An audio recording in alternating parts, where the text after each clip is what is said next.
was in my parents' basement. I had to go door to door in downtown Detroit, and I was selling phone service to bulletproof glass in the winter. And I wanted to get myself out of it, but the job wasn't gonna get me out of it, which meant I had to go home and continue to work on my business. And I had to sacrifice everything to do that. No friends, no parties, no TV, no anything. Let's go back to the beginning, man. Who is Adam Young? I didn't have a lot of opportunities growing up to get a job because I didn't fit in. And so I ended up having to fend for myself and become an entrepreneur from a really young age. My business partner Harrison and I had another business. It was doing incredibly well, but I wasn't impacting anybody positively. And I said to Harrison, like, I don't want to keep doing affiliate campaigns. I want to build something that is sustainable and that creates opportunity for other people. And we built Ringba, and we actually pushed the entire industry towards that change. When you're successful like that, how do you know who's real, who's fake? I have created a boundary where I literally will just say no. And so generally the only people I'm willing to meet come from referrals. Entrepreneurs and successful business people, I feel like, have an addictive personality. And what happens is they sabotage themselves, especially with men. Well, I don't have any vices because as a man, I believe you must have complete control of yourself at all times. What's the biggest mistake you're seeing people make? I think the biggest mistake is thinking that it's other people's fault. Because when I accept responsibility for it, now I have control. What's next for Adam Young? Yeah, so Guys, super excited. I can't contain my excitement. Our 100th episode. Whew, I can't believe it. It means a lot. Listen, Adam Young reached out to me, when was it, a year and a half ago? I don't even know, on Instagram DM. So we're doing LFGs, like, Dave, I'd love to sponsor the show. And at the time, I never thought about, it wasn't even on my mind. I'm like, listen, we're gonna do this thing, have fun. And it meant a lot. It showed like validity, right? Because obviously you're well respected. We'll talk about that in a second. Well known in the industry. You're like the Godfather of this. You started pay-per-call, right? So it meant a lot. And now that you said one thing to me, you got to commit at least to 25. I should say 50, but I'm gonna say 25 because you said something crazy. Said 95% of people don't make it past 4 or 8. And bro, we're here at 100, man. So thank you so much, man. I really mean that out of my heart, man, for believing in us. That's amazing. Yeah. I think it's less than 1% make it to 100 episodes. And without putting in all the time and effort to get to 100 episodes, you don't really get the impact you're looking for. And that's why it's so important to be consistent, to continue to do it, to refine your skills. And for instance, when Harrison and I decided to do the affiliate marketing show, we committed to doing it for at least 100 episodes. And we ended up going closer to 200 episodes. We're on hiatus right now, but we're gonna keep doing it because when you provide value to people, it opens doors, it creates opportunities, it changes people's lives. And what you've done is a really cool thing. And you're gonna continue to see the impact of it long after it finishes. It's almost like that YouTube course I did 7 years ago now that I gave away for free. People still talk about it on Twitter. I still had someone on Instagram tag me the other day and say they went through the course and it changed their life. And this is 7 years later. Amazing. Yeah, so you're gonna continue to see the impact of what you're doing for years to come, and you should be really proud of it. I'm proud of you. Like, I didn't expect you to get to 100. Like, I knew you would get to 25, but now you're at 100 and now you have an audience and you've built something, and it's going to be really valuable to you in business. But the most important thing is the fulfillment you're going to get from the people that you've impacted, who will come back to you and be like, dude, I watched your show. It got me into this. I ended up making a bunch of money. I changed my family's life. And like, that is the most rewarding piece. And so I'm super excited for you. Like, it's very cool. Yeah, I appreciate it. It means a lot. And man, it's fast forward a year and a half we're here, and it's only going to get better, right? And so we want to do 100. You were the first one. I told Chance, we got to do it with Adam. We got to do it with Ringba. It's been a great partnership, and we're going to continue to grow. It's only going to get better, guys. We have a lot of announcements. We're going to grow the audience. We're going to do masterminds. We're going to have a Telegram group. So we'll put all that information out there. But today, this is a very special episode because we always talk about the nitty gritty of pay-per-call business and affiliate marketing. But today, I want the audience to know more about Adam Young, to know more about you as a man, as a person, what makes you tick. Because listen, you live, and I'm not blowing smoke. I mean, you live an incredible life, right? And I think that maybe I don't know if you realize it, man. But like, I mean, sometimes even me, I feel like You know, we get kind of numb to things. It becomes like your new normal, right? Is what it comes down to. And sometimes some people don't even know what the fuck I do for a living. Like, what the hell, how do you make money? Especially for outsiders, right? So I want people to get to know who is Adam Young, what makes him tick here, because I think you're an incredible person. You're just getting started, I think, in my opinion, and I think you feel the same fucking way, which is crazy, right?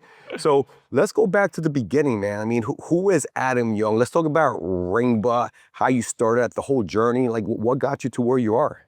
Yeah, I think if we go all the way back, I didn't have a lot of opportunities growing up to get a job because I didn't fit in.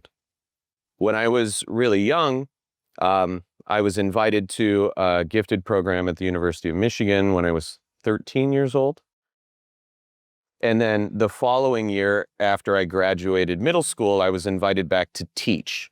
So I lived in the dorms at the University of Michigan on North Campus in Bursley Hall. And I went to the Kane building, which is the computer-aided engineering and networking building, and taught people how to make software with C++, how to design 3D virtual worlds with 3D Studio Max. And they had a virtual reality cave, which was a bunch of projectors on the wall, and you put on this big headset thing. It was one of the first ones. And I would teach college kids in class how to like design these worlds, and then we'd put them in the VR lab, and I had access to Cray supercomputers, and it was crazy. Like the university and IT people were just like, yeah, sure, we'll give this 14-year-old kid like admin access to whatever he wants. And they just let me run crazy. And then I came back to high school and literally fit in with nobody. Yeah.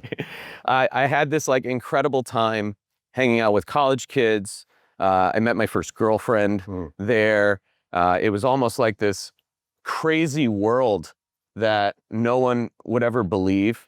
And then I come back to normal life as a freshman in college, and I had a gap between my teeth. I played the violin. I was a swimmer. I was a computer nerd, and I didn't fit in with anybody. And so you can only imagine like the perfect target for someone to bully. And so I never wanted to go to school. And so I didn't. I would skip school constantly, and I would go back home to my parents' basement and go on the internet.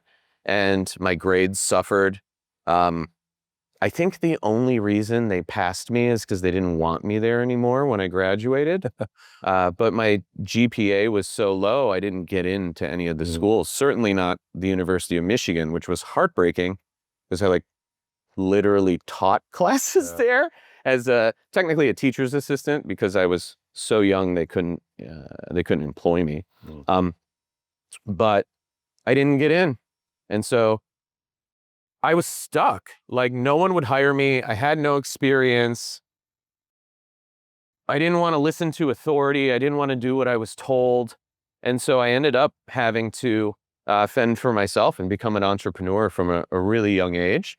And looking back, I'm incredibly grateful for this time, even though it was very hurtful and hard for me.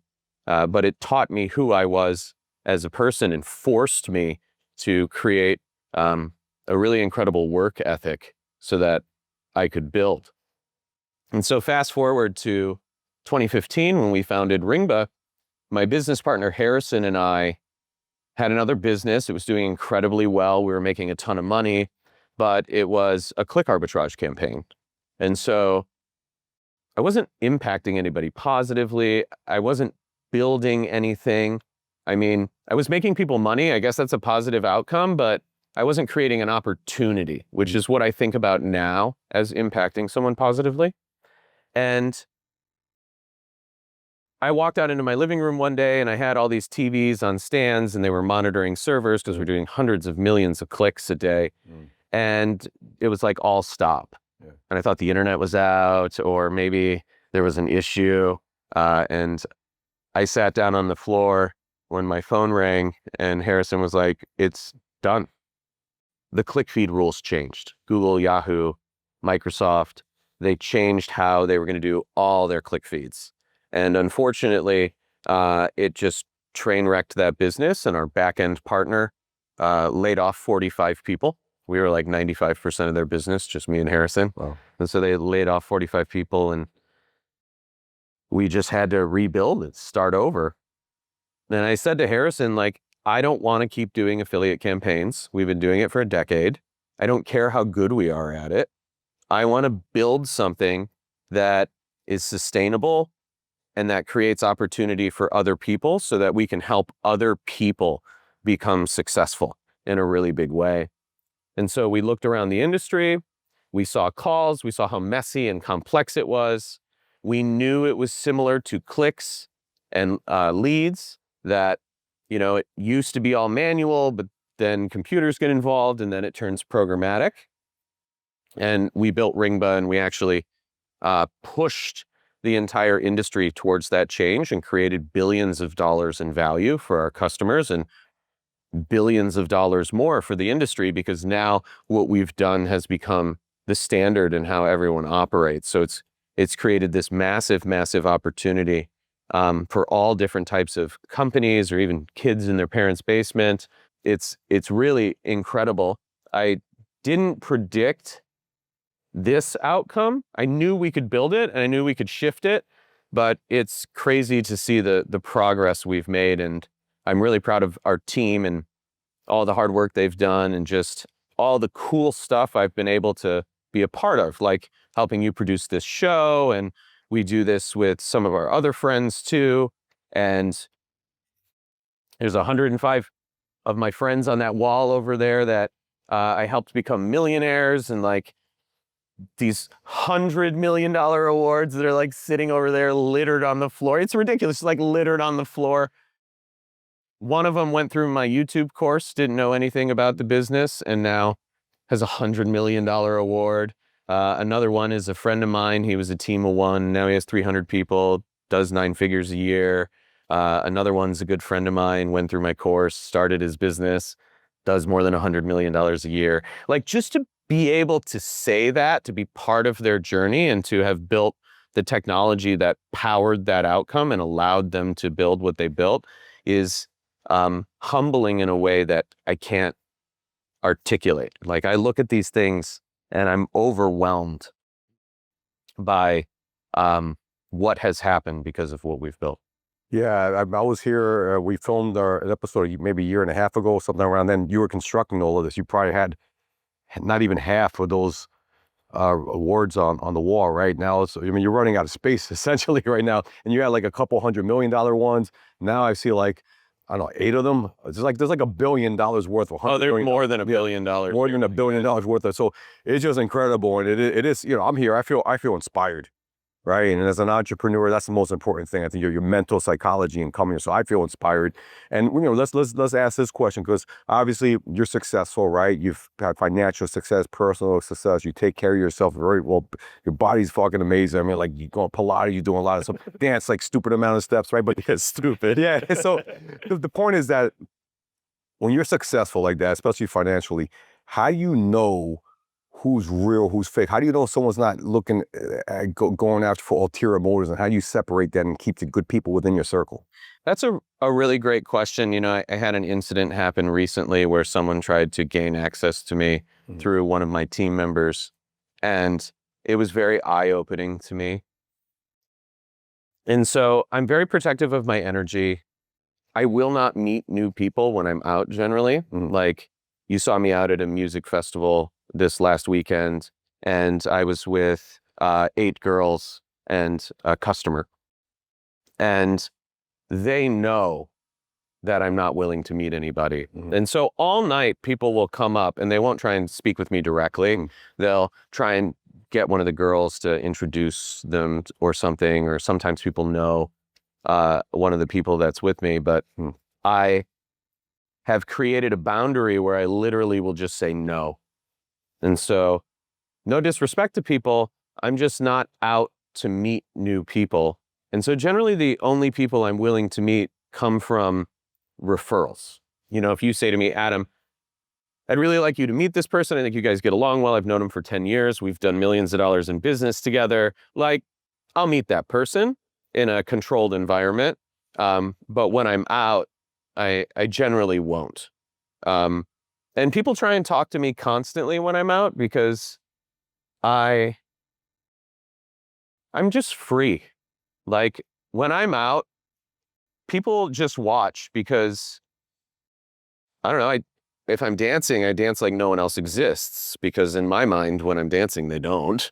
I'm just, letting creativity flow and I get into a flow state and it's fascinating for people to watch. It really is. And they want to come talk to me, but I just don't do it because I don't know what their energy is going to be. Yeah.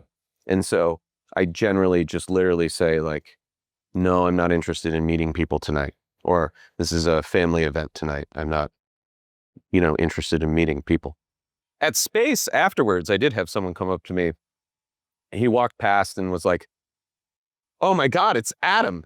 And he was with his wife and he had read my book and they had watched a bunch of my content and he owns a business and he uses Ringba to monitor his inbound calls. And reading my book allowed him to grow the inbound channel for his business. And so it was super cool to meet him at 5 a.m. randomly. And I'm willing to do that.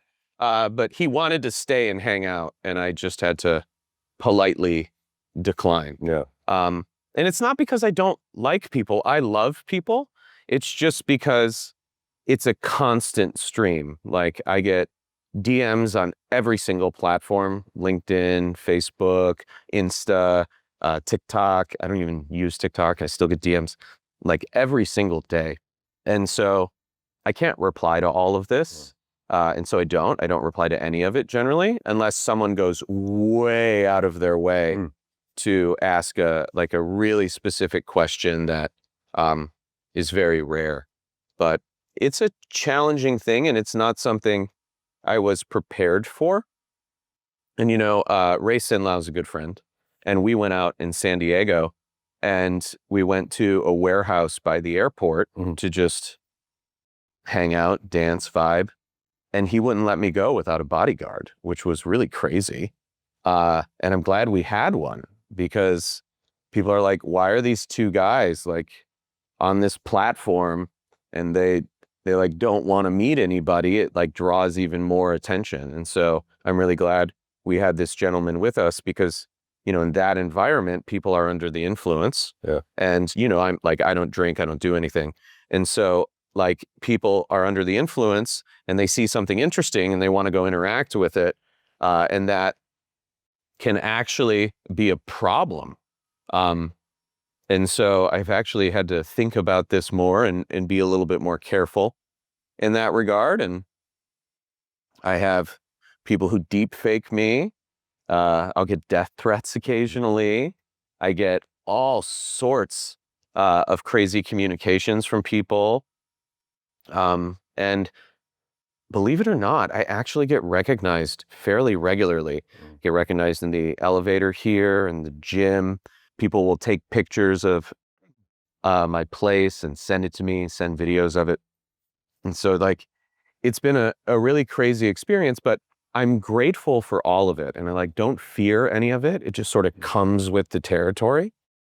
And I look at it as a lesson and a growth opportunity. Like, what can I learn from this? How do I need to move differently through the world so that I can still accomplish my mission, still treat people well, and still have the impact I want? Yeah. So it can be intense at times, but you're right. Like, I live a very less ordinary life and it's beautiful and I'm grateful for it. And it comes with pros and cons and I like accept all of it. Yeah. I love that. So with that being said, right, you're single, you're dating, right? And yeah. I've been out with you at these, we went to EDC and that was one of the most incredible events. And thank you so much for that. My wife and I had the first time we were in a helicopter. I mean, that was insane. And that's not typically, not really typically my thing, man, but I was like, that music was something else. And you danced the whole night. I mean, you were like nonstop. And I think I got there like the third night. You had already done 2 nights prior, if I'm not mistaken. Well, 3 nights. I don't know how you kept that energy going, man. Because people say I have tons of energy, but you were just that was awesome, man. So with that being said, yeah, we are right next to like you had a platform, a private area, and then next to us was like someone who started like Netscape, some multi-billionaire. So I saw that whole the attention. Even me, I'm walking by myself, and people like they're like, who the fuck is this guy? Like, I wonder who I am. People trying to stop me. I'm like, Jesus, I felt kind of like a celebrity at that point, right? Like, this must be how they feel. But you do that, you go out a lot, you dance a lot, and you attract that kind of stuff. So the point is that I'm trying to say is that how you talk about wanting a queen and not a princess, right? Mm-hmm. What do you exactly mean by that?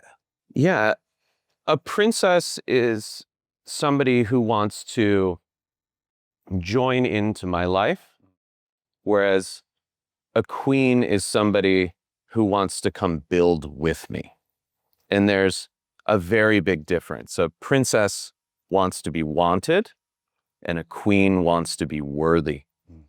And so the most powerful thing a man can have in his life is somebody who will build with him and be a mirror for him so that he can see his blind spots and grow, and they can grow together, which is a very rare thing today.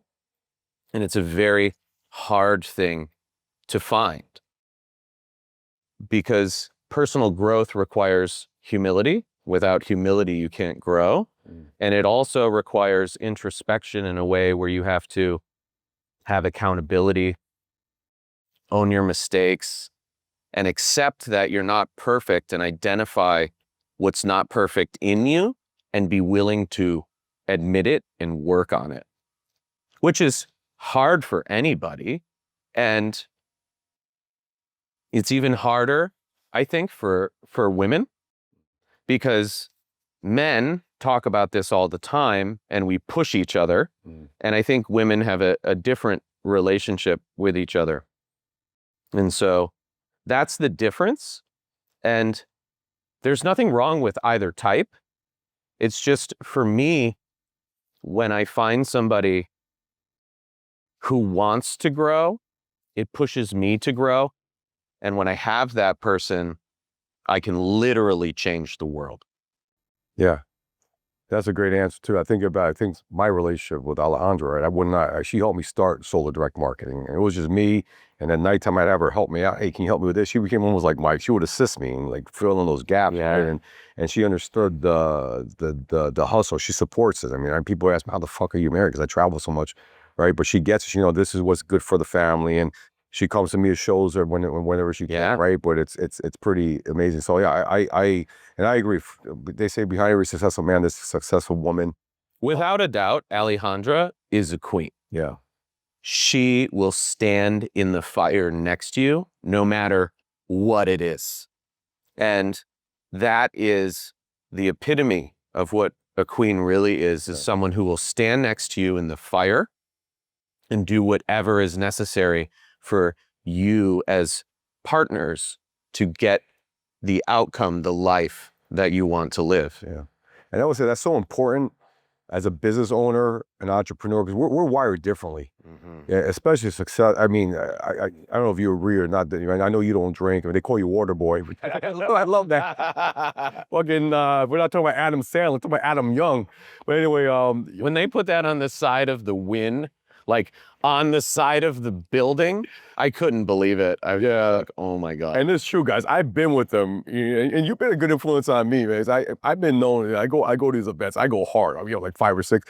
I was at EDC. I didn't drink one drink there, man, and I had a great fucking time, right? So like, you become who you surround yourself with. But the point I'm trying to say is that entrepreneurs and successful business people, I feel like, have an addictive personality, right? And people will say addictive, good. I think athletes too, like good. I feel like it's like a fine line. It's a gift and a curse sort of thing. But you got to know how to walk that fine line, right? I mean, you agree with me or not? Because, and I find that's amazing because that you're not doing any sort of, you're not drinking, you're not doing any of that, because I think that has helped attribute to your success, But yeah. So how the fuck do you balance it? Because I know a lot of success, successful people, and what happens is they sabotage themselves, especially with men. Whether it's fucking devices, women, drugs, alcohol, gambling, there's so much of that, especially here in Miami. Well, I don't have any vices. I just have complete control over my faculties and what I want to do. And at the end of the day, all of these things are a choice. and I simply have chosen to not allow any of these things into my energy field. I don't like alcohol at all. It's not a I'm sober kind of thing. I truly do not like it. Because as a man, I believe that to be a man, you must have complete control of yourself at all times. And if someone's going to partake in drinking and have more than a drink or two, they start to lose control of their faculties. And a lot of people do this because they have social anxiety, or they need a release or a break, or they have, peer pressure gets them to do it, or they want to fit in. But none of those things exist in my world. I don't care whatsoever what anyone thinks of me.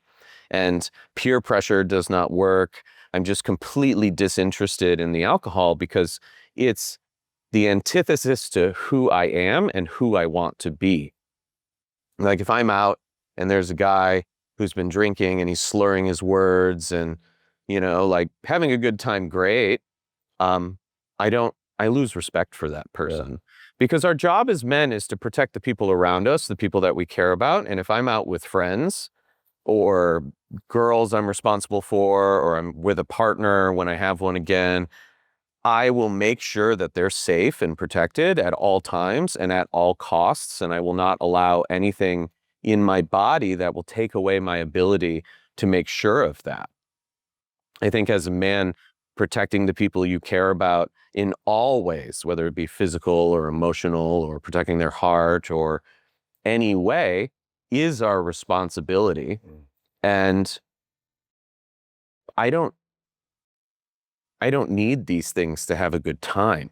Like, I can literally go to a club in Vegas sober and be the most fun person there. And the reason is because I don't have any concern for third-party validation or the opinions of anyone that's around me. And it makes a lot of other people insecure, actually, other men, because to see a man as free as I am brings out all of their insecurities. But if you can just let go of everything, then you don't need these things. I'm not addicted to anything, though I really do love love. I'm a lover boy, right? And I really do care about the people that are in my life and that I'm responsible for. And when I see them happy and healthy and successful, I get a lot of fulfillment from that. And that's what I'm chasing, is not money, not dopamine rushes, but fulfillment.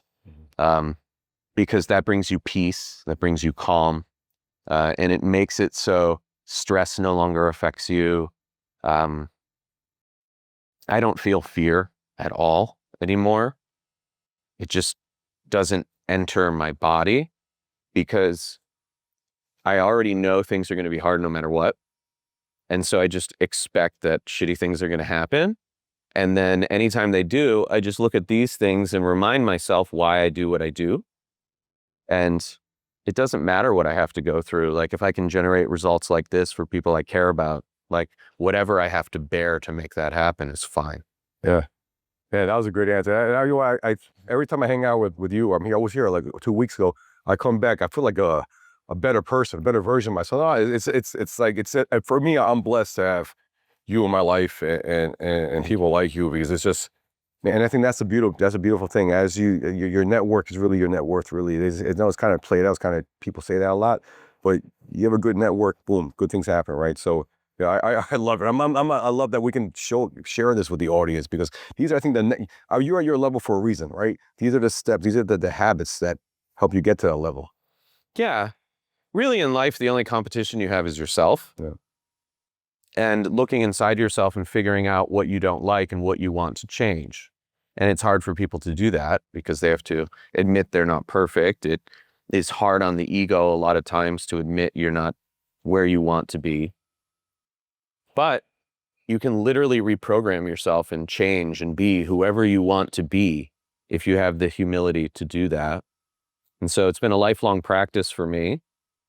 I just want to be the best version of myself at all times. so that I can serve the people that I love and that I'm responsible for. Yeah, I love it. All right, let's talk. We're here in Miami, right? I mean, yeah, I know we talk about, but you travel. You're all over the world. When I've been with you, and we talked about EDC. I've been with you, right? You go out and you're obviously surrounded by a lot of beautiful women. You know, what's that dynamic like? Well, they're my friends, and I think I just attract that kind of person because it takes discipline to be in great shape, whether you're male or female. It takes discipline and commitment to take care of yourself, and I do that. And so these people are just generally drawn to and attracted to my energy. Like, I'm completely free, and it allows women to also be completely free and just have an incredible time. Also, they know we're friends and it's never happening and it's not like that. And so it's a really safe space for them. I don't cross any lines or boundaries with my friends. I never will. That's not something I'm interested in doing. I do not spread my energy around at all. I'm highly selective about who I let into my life, even more selective about who I'm going to let into my house. Absolutely. And so it's just a really safe space for them. And what they'll do is they'll like curate friends that are high vibe and a lot of fun and high energy. And we go out and have a great time. And none of them overdo it. None of them are trying to be the center of attention. They just really love to have fun. And also, just like we're having this conversation now, they come to me with all kinds of things that are going on in their life, and I like to help them grow too. And so, believe it or not, all the women that you see me out with, even the younger ones, they're highly intelligent. They care very much about their future. They're very serious about growing and learning, and they're really great friends. And I'm lucky to have them in my life. And obviously, we go out and have a great time. I mean, if you follow me on Instagram, you're probably like, I don't even know what people think. Like, yeah. Follow, yes, if you're not following Adam's Instagram, follow. I'm sure that you probably are, but you know, maybe it's fucking 30-40% of your art. Click that. It's inspiring, it's fun, and life is short, man. You gotta fucking be around people that make you grow and live through them sometime. You know? I live through too. Water boy. I gotta get to that level, man. That'd be me. I want to be water boy too. Newsbreak is the fastest growing local news app in the United States with over 50 million monthly and 16 million daily users checking in throughout the day. When you sign up, the Newsbreak team reaches out with white glove service to get you onboarded and making money right away. Up to $5,000 in matching ad credits, quick account approvals, and dedicated account management to help you find early success. To learn more and sign up, check out the link in the description below. Don't waste time. Sign up now and let's fucking go. What's your ideal woman look like? And I'm not talking about, I mean, you want to talk about physically, you can, but I think with you, it's more about character, it's about energy, right? Yeah. So what does she look like? It's someone who has the humility to grow. That's so important to me because if it doesn't exist in her, I have to give up part of myself to be with that person. And that's not what I want. I want somebody who shares the same values I do so that when we're with each other, we're not dimming each other's light. We're making it so bright it could illuminate a city. And that's something that's very hard to find. Also, things like accountability and ownership of mistakes are very important to me. It's how I run my organizations. You know this about me. A lot of people find me intimidating, but if they understood how I think, they would be like, oh, he's not intimidating. He just is unwilling to bend on his rules. Like, if someone makes a mistake, I expect them to own it. I'll help them. Like, it doesn't matter. But if they're not willing to accept it or own it, it's a really big problem for me. And things like transparency and honesty are incredibly important to me. I want somebody who's proactively transparent. I don't have to, worry or think about what's going on in their life. They'll just tell me if there's something that may cross a boundary or we need to discuss, because that's how I am. Like, I'm always proactive, always honest. I don't lie at all to anyone for any reason. And I want to be with somebody who I can trust in that same fashion. It's very, very important to me. And then also, I'm all in on all things at all times or not at all. There's no half measures with me at all. I'm either going to do it to the best of my abilities or I'm not going to do it at all. And so in a relationship that leads to an immense amount of devotion and investment for me because I care about that person. And so I need somebody who will reciprocate that devotion and will allow me to lead us. It doesn't mean I want someone who doesn't have an opinion. That's the opposite, actually. But somebody that will grow with me and will also be a mirror back to me is something that's super important, because I want to be the best version of myself at all times. And I want the person that's with me to be striving to be the best version of themselves at all times, because that creates what is actually a power couple. Like the movie version of that is not what that actually is. It's not draped in designer clothes and going to fancy things or anything like that. Like, true power in a couple is when they see each other at the deepest level and they help each other pull the highest versions of themselves out so that they can literally accomplish anything that they want together. So it sounds like we're talking really is value, right? High value. And it's not just women, it's also men. Like, how do you define high value for a man or a woman? Yeah, I think there's a misconception that high value has anything to do with money, and it doesn't. A high value man or woman, somebody who's accountable, owns their mistakes, is honest at all times, transparent, gracious, humble. Somebody that can give themselves and love completely without fear. Somebody who puts others in front of themselves. That is what a high value person is. And it's very hard to be with a high value person if you're not one, because we have expectations of all those things. But that's what it actually means. And when you see one, a high value male, for instance, they're generally successful, but that success is the byproduct of the underlying values. The reason I am successful is because of my values, not because of anything else.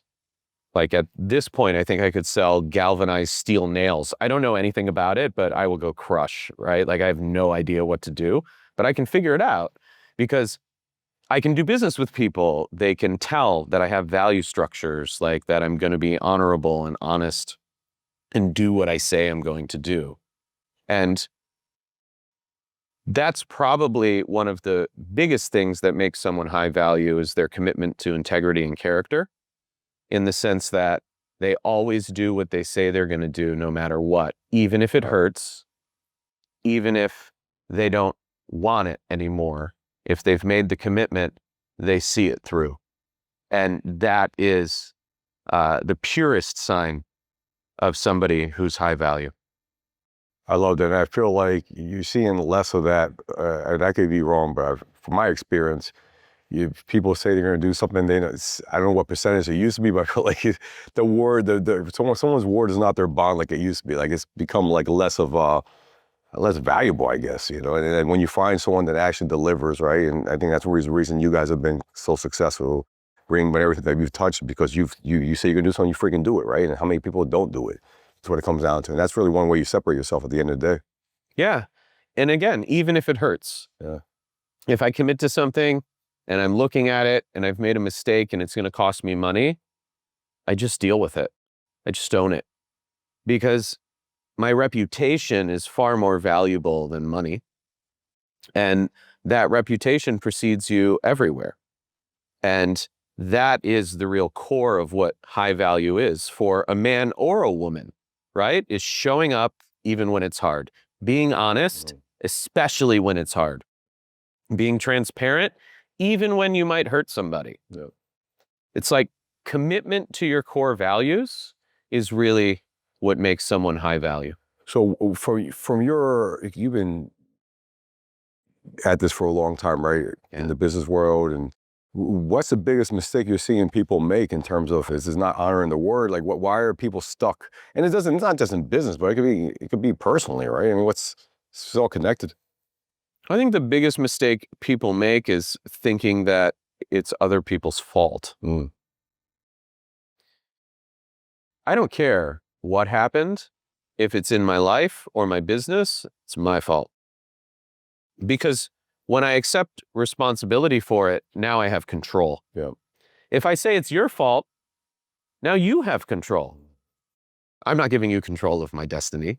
I don't think so. But it's very hard for people to own their mistakes because it's admitting you're wrong. And I'm sure you've come across people where they just can't admit they're wrong. And that really sucks because it can destroy relationships. It can destroy businesses. It makes it really hard to lead people if you can't admit your mistakes. It's just a really complicated thing for people to get over. I was at a retail store the other day getting a printout, and they forgot to give me something. And I called back and asked why. And then it was just like, whatever. I went back to get it. And the guy was like, I told you this was here. And he didn't. But that's okay. And my initial reaction is, well, you didn't. But he kept going. And finally just said, listen, I'm wrong. You're right. It's fine. Can you just grab that for me? And he was like, okay, good. Yeah. It's like, the reason he works in the retail store is because he hasn't realized that he has to change as a human to move up in life. Like, that's a very toxic viewpoint to have. Right or wrong, he should have never started the argument. It just didn't matter. But he can't admit he's wrong. And that's what's holding him back in life from winning at literally everything. Like, in your relationship, if you're wrong, she's a queen. If you don't own it, she'll probably kill you. There's no question. I wouldn't mess with her. Like, she will call you out on your bullshit 100% of the time. And that is so valuable.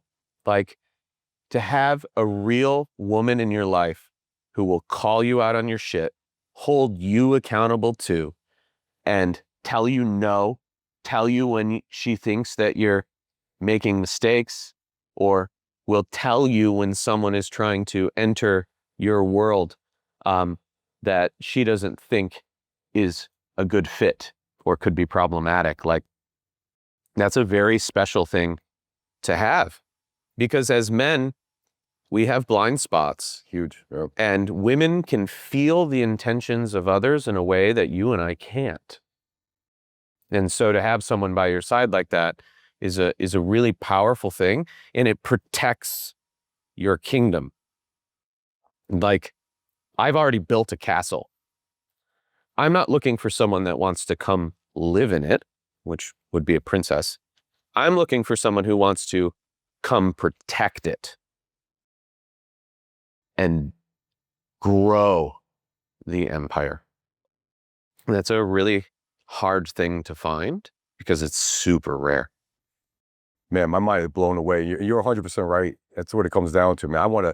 I feel so grateful for Alejandra right now. We gotta get her some flowers right, a big fucking bouquet, man. Now, You better now. Nah, you goes, oh, I am. I'm going to do it. I'm honor. I got to honor my word, right? No, but honestly, you're 100% right about that. And I think that this ties into what I was going to ask you is like, I feel everything's distorted nowadays. I think social media, I mean, we make money off social media by writing ads or whatever, but also the other side is that these fucking expectations are unrealistic, right? And people want this crazy fairy tale relationship. And you're right. My wife has been right so many fucking times about people. And there's times I'm like, nah. And as a man, you're like, nah, I got that. The ego gets involved, right? And she's right. If there was a batting average, she'd probably be 90 something percent. It might even be 1,000, but she's fucking 90 something percent. And I've learned, after many fucking years to listen to her. She's got that radar. And it's funny, my radar's gotten better as a result. Yeah. Because of her, right? When I finally learned to stop being a dumbass and listen to her. But I think that's what it comes down to is you got to have the right partner, the person that had those blind spots, and be willing to getting called out every so often on your shit, man. Yeah. And for someone like me, it becomes a smaller and smaller and smaller pool because I want someone who's not a little bit good at that. I want someone who's incredible at that and everything else. Yep. And so it's a very tough thing to find, but when you find it, it's worth it because, like you said, I'm just getting started and I have a long way to go. And I love that. Yeah, I need someone to help me get there.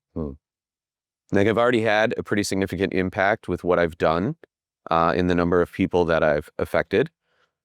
Most people don't know this, but a huge percentage of the US population calls through my technology on an annual basis. And I think that impact is so small compared to what I could do over time. And so to find somebody who will grow with me will accelerate that process, and I'll find it. But like you said, with social media, it's created an environment where people think they deserve versus they need to earn. And like you and I, we earn. Like we work very hard. And there are a lot of people who work very hard, but it's becoming more and more of a rare thing.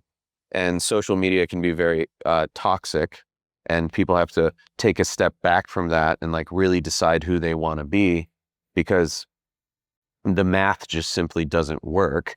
A lot of girls have expectations of what they want in their relationship that are just absolutely crazy because of the math. Like there's only so many people that could provide that.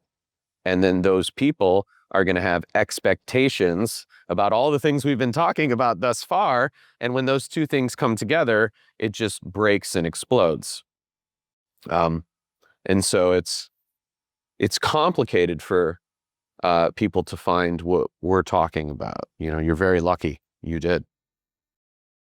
Yeah, I agree 100%. I am. And that's one thing, man, I feel like I hit the jackpot on that, right? And I think a lot of other people want to get there, right? And the point is that, I mean, I think also there's a lot of pressure, societal pressure, and there's pressure economically.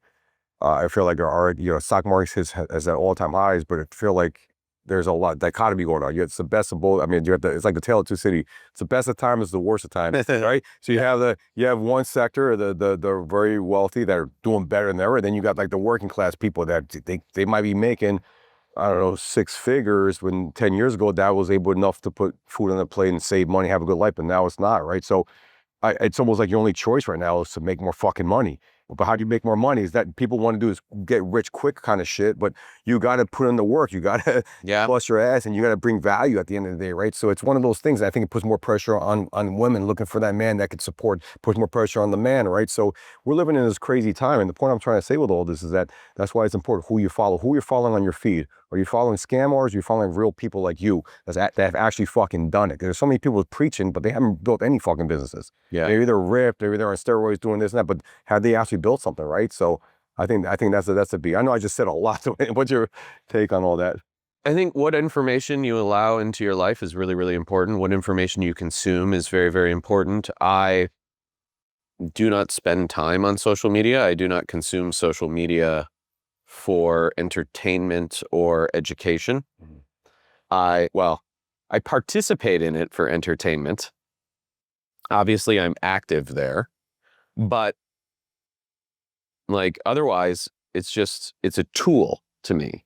And I don't think most people leverage it as a tool. They leverage it as entertainment, and it doesn't serve anybody in a positive way as entertainment. And I think Right now, the dichotomy you're talking about between classes is very interesting. At the same time, there's more opportunity for anybody to make an unlimited amount of money than there ever was.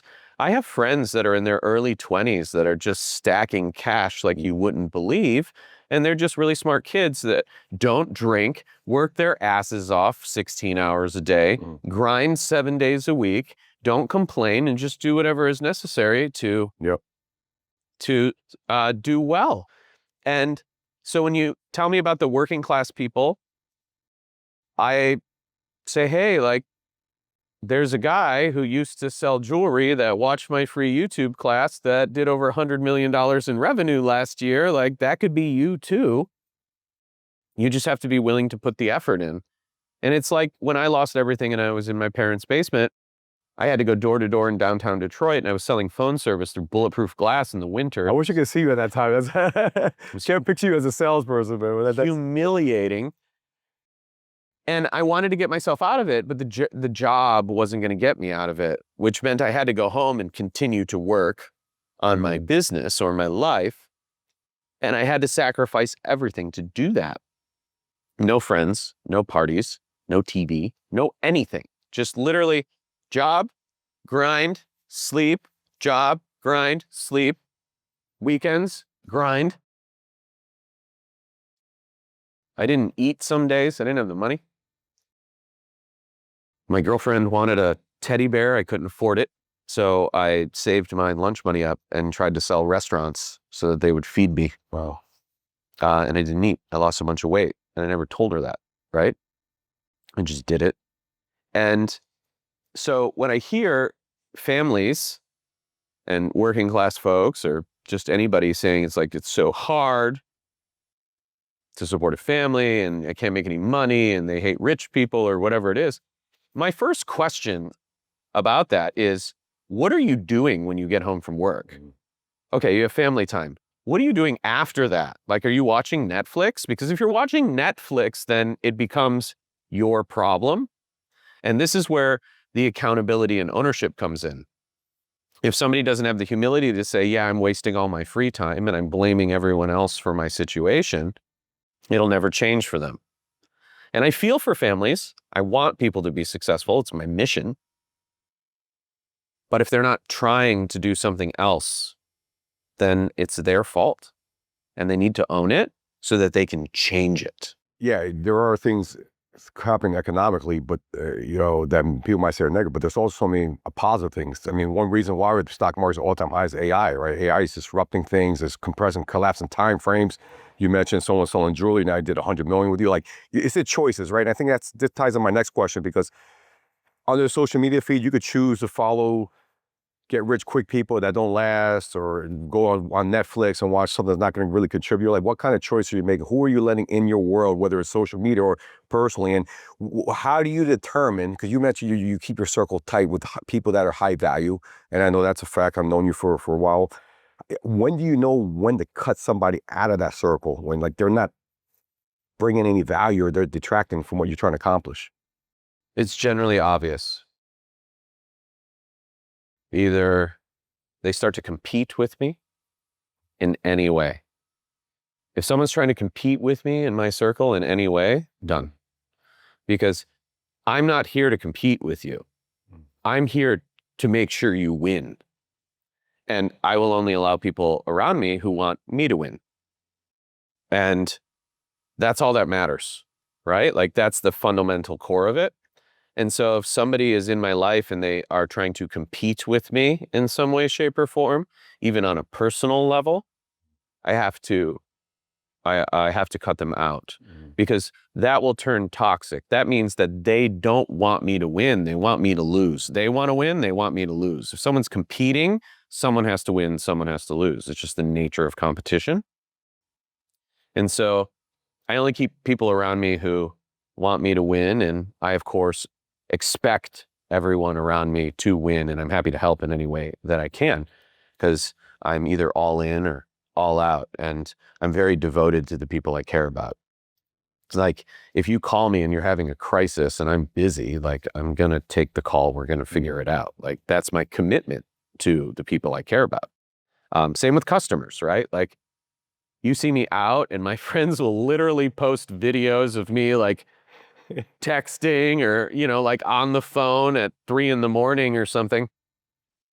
I get messages constantly from people. Some of my good friends that use Ringba prefer to work at night and they will ask me questions at 2 a.m. It doesn't bother me at all. I'm happy to do it. And so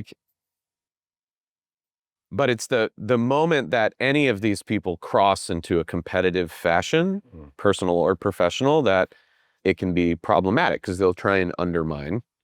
And then also you have to be very careful about envy. That's probably the worst. Like I'm super happy when my friends are successful. I have friends that are way more successful than me, and I love that.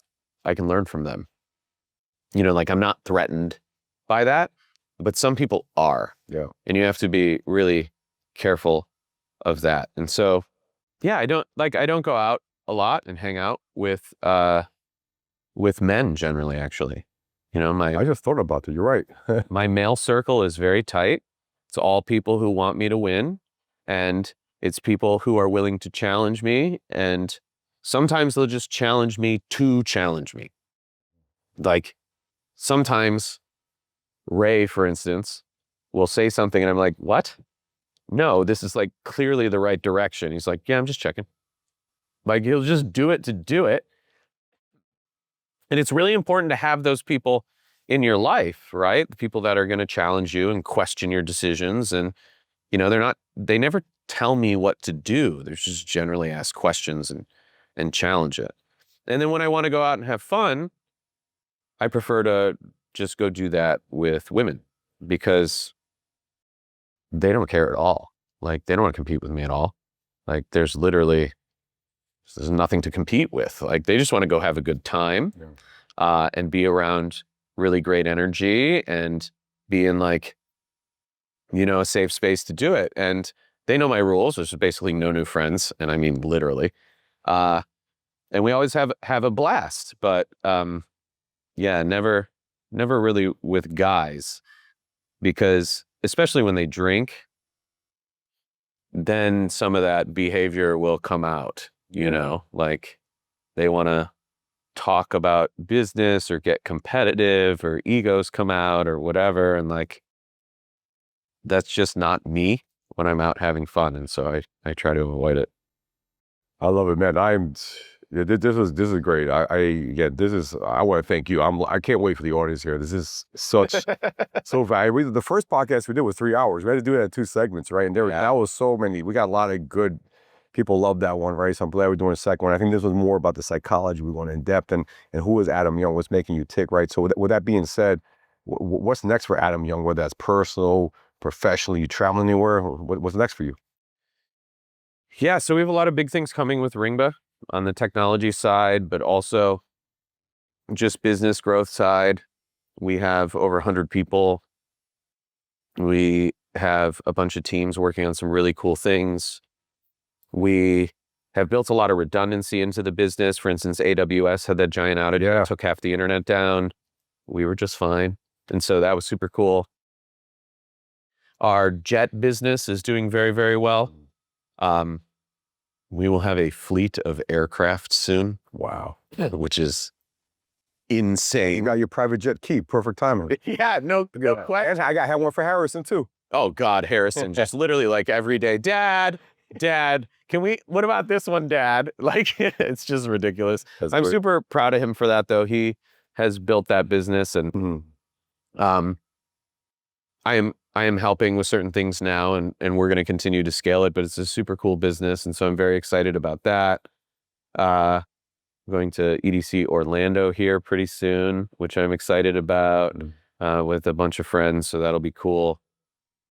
And on a personal level, I'm just focused on myself and health and education and my personal and professional relationships and business. And I'm very excited about all of that too, because I continue to have an impact on people and I get to see the results of that, see people's lives change. And every single day I get messages from people telling me about what has happened in their life. And it's really a powerful thing for me. It's very motivating, and I'm super excited about it. So, like I'm just very happy at the moment, and I'm working a lot. I'm traveling a lot. I'm having an absolute blast. Yeah. And so, yeah, I'm very content, and still facing a ton of challenges, always, and they continue to get bigger and bigger and bigger. But they're exciting to me, and I like them. So, yeah. Yeah, I love to see the fun side, right? And I think that's one thing we try to do with our shows. There's business, there's learning, but it's fun. We try to add some fun humor to it, and it's just great. It rubs off at the end of the day, right? Being around you and Yeah. all the memories we've created. Like I said, going to EDC, that's probably one of the best moments of my life. Like that was, I was like, great, what an amazing time, right? And I know that there's so many more memories that come. So it's I think the world, it's a blessing that you're in the world, man. I mean, it's so happy to be friends with you and you be part of this journey that we're on. Yeah, that's what it's really about, right? Like, I'm not a materialistic person, and I know that may sound crazy as I'm like sitting here on top of a building, but if I were to take you up to my closet, you'd be like, oh my God, what the hell? There's literally only t-shirts in here. Like, I don't really worry about things all that much. What I care about is connections and people, and the people that are important to me. And that was a major shift in my life at the end of my 20s. And it was a profound one, and I'm really glad that it happened, because if you're not focused on things, you're sort of free to focus on the more important opportunities in your life. And as humans, it's the connection with other humans. And sometimes we get burned with them, and that's okay. I have found that it's always worth it. And yeah, it's like my favorite thing. And so it makes me really happy to see other people doing well and to be involved in their lives. And when you forget about everything else that everyone else is worried about, it just frees you in a way that is so powerful. And that's why I don't have things like social anxiety. I don't feel fear. Stress doesn't bother me. Hard things don't bother me. Like, it's all just another day. Yep. Because we have the choice to decide what things are in our life. And if something's really hard or painful, we can choose to learn what the lessons are from that and to label it as a gift and an opportunity. Most people aren't willing to do that. But if you can, it's a super powerful thing, because then you're like, okay, this really bad thing happens. It hurts. But why did it happen? What can I learn? What can I change? And who can I become because of it? And that's the most powerful thing people can do. And most people can't do it. Well, I don't say they can't, they won't, because it requires facing themselves. But if you can have the courage to do that, be brave, you can change everything about your life. Yep. And that's the cool thing about this game. Here's the cool thing about a game. Listen, I don't want to divert, but you talked about this place that I look, and this view, this is something else, right? I mean, you see this, you can't help but be inspired. And every time I come here, I feel like, man, maybe that's what it is. Spending time with you, the view, like the whole combination, right? And it's such a psychological game, but this is something else. I mean, yeah, I gotta have the grind. You gotta see my place. My place is down there somewhere. Well, that's something that's always been really important to me, and I was willing to spend money on, was making sure that I lived in a really cool or inspirational place. And I have. And that's had a profound effect. Because if you live in a place that's inspirational and that's very different, you will start to think differently because of it. And so for over a decade, I didn't own any cars. And I didn't really buy anything. But I spent a lot of money renting beautiful places. And that's where I chose to spend my money. And those beautiful places allowed me to see things differently and work and be creative in a very different environment than most people live in. And it was very powerful in inventing technology and doing marketing campaigns and thinking about how to approach things differently, because I was in a place that was very different than most people spend time in. And it does affect you. Your environment affects you. the people around you that you let into it affect your energy. You start to become parts of your environment and parts of the people that you allow around you. And the older I get, the more wise I get, the more I want to restrict that access, and I want as few people as possible around me, because I want to choose what influences me. I want to choose who I want to be, and I don't want any leakage or anything getting in that shouldn't be there. And that's why people pleasing is so dangerous, or wanting everyone to like you is really dangerous.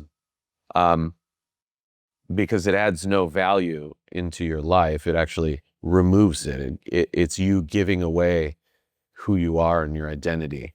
Whereas if you restrict access, it allows you to become who you want to be and decide what your identity is, if that makes sense. I love that. I think that's important for salespeople to hear, because I think at sales, that's how I got into this, just sell. But you try to find ways to please, you try to make things happen. But the less I've gotten to pleasing people, the better things have gotten for me, because you don't become yourself, man. You're trying to like become someone else at a time. So I think that's such a valuable lesson, and it takes time to get to that point. Yeah, it does. My internet presence used to be sort of corporate. We could call it people pleasing. Like, I didn't want to rock any boats or whatever. And then one morning I just woke up and looked at it, and I was like, this isn't who I am. And I am no longer willing to be anybody than exactly who I am. Just completely unapologetically Adam, 100% authentic and genuine at all times. And you want to know where all the energy comes from that I have? It's that. People think it's something else. It's not. It's that. When you decide to be unapologetically yourself, and you become centered, and you're like, this is me. I don't care what anyone else thinks. I'm going to be me. I'm going to do me. And I'm going to be genuine to everyone at all times, even if I know it means they're not going to like me. It's like I live in flow state. There's no voices in my head anymore. It's just quiet. And so it's like I have unlimited energy, because my mind and body and nervous system are not spending any energy whatsoever concerned about anything. Just calm. And so then you just build up energy, and you're not spending it all over the place on all these other things that are happening in most people's heads. A great one is lying.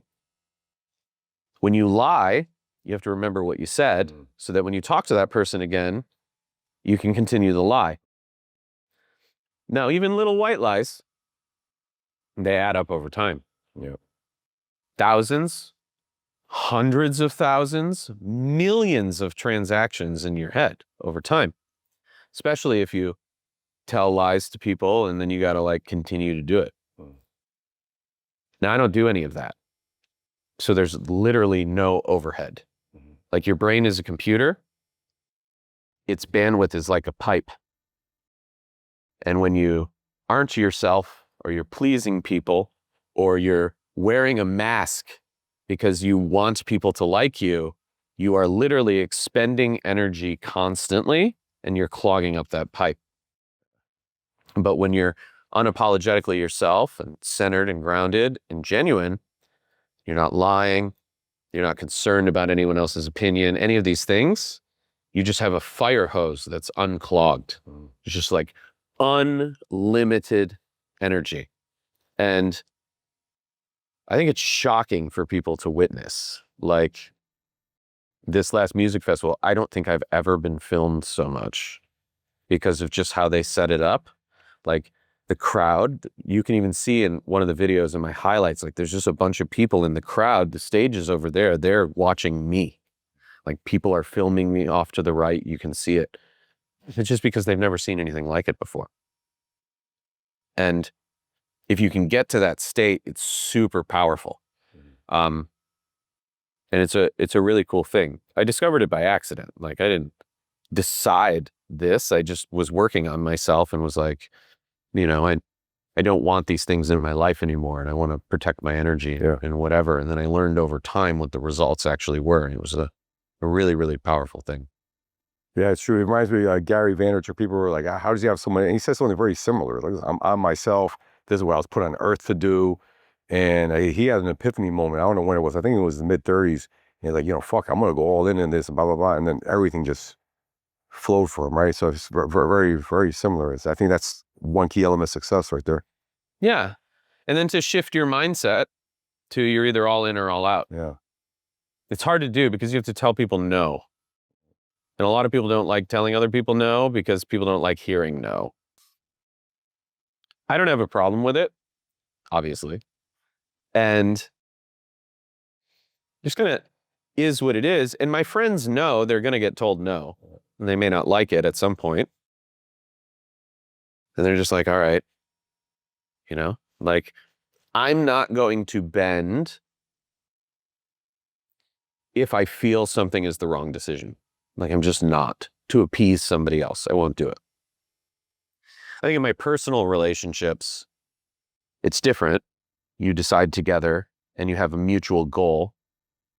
But like in our relationship, for instance, if you're like, Adam, I want you to come to this thing and I don't want to do it because I don't think it's good for me, I'm going to tell you no. Yeah. You may try and get me to come. Maybe I keep replying, maybe I don't, but like I'm not going. Like it's just that. And a lot of people really struggle with that, telling others no and protecting their time. But when you do that and then you do commit, you do say yes, like it's much easier to always follow through because you actually want to do it. And so I just don't put myself in situations where like it's not good for me. And then if I make a mistake, I'll go back and say no. Yeah. Love it. Yeah. That I was gonna wrap up there, but we can't wrap up with we're talking about the future, right? What's the future for you? You got the Paper Call Revolution 2 coming out, right? The workbook. Want to talk about that or? Yeah, sure. So the workbook actually just went into fulfillment. So remind me, I'll send you a copy. Boom. The workbook is based on my first book, The Paper Call Revolution, and it's how I think about building a business in this space from scratch. And it's a really cool thing. It's the first workbook I've ever done. And I think it'll help people crystallize and clarify how they can actually start and build a business, any marketing business really, but in pay-per call, which is a really cool thing. And the second book that's coming out, we haven't released the title yet, so I'm not going to say it, but it's about how any business can use consumer-initiated inbound calls to basically find customers on demand. Yeah. And be in control of their destiny. And so like anyone that does sales over the phone or sets appointments over the phone can use this book to grow any type of business, whether it be plumbers or insurance agencies or gigantic public companies. Like it literally doesn't matter. And it's a much shorter book than the first one because I wanted to be able to introduce these concepts to business owners in a more concise way. And so I'm really excited about that. I think it'll get significantly more distribution than the first book. And there's many tens of thousands of copies of the first book in print.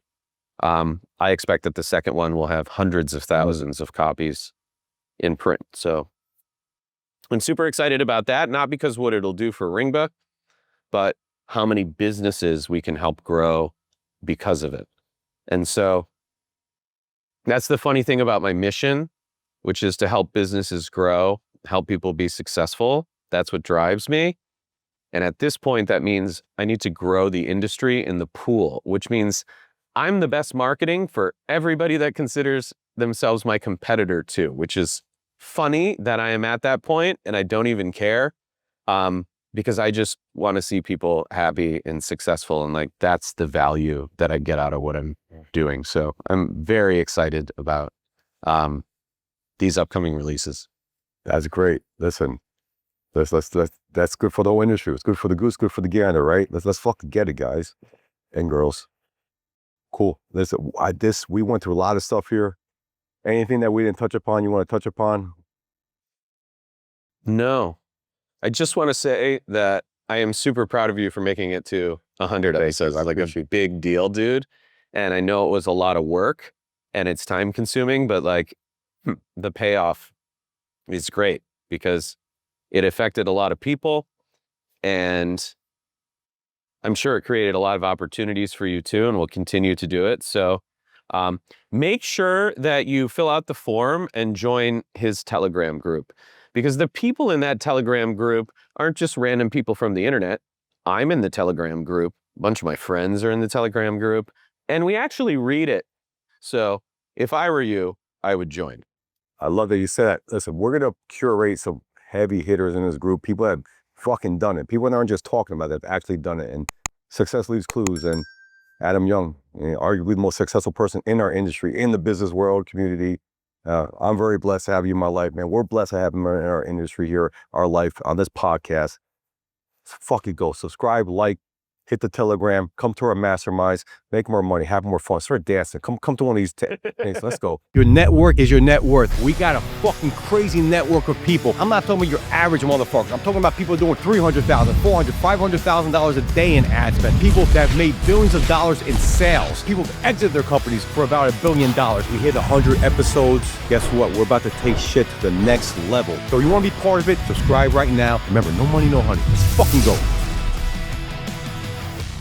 Ringba is the leading inbound call tracking and analytics platform for marketers, brands, and pay-per-call teams. It gives you real-time reporting, intelligent call routing, and fully customizable call flows backed by global telecom access in more than 60 countries. With enterprise-grade reliability, a powerful API, and no contracts or setup fees, Ringba has become a go-to platform for performance marketers worldwide. To learn more and to sign up, check out the link in the description below. Get goated and let's fucking go.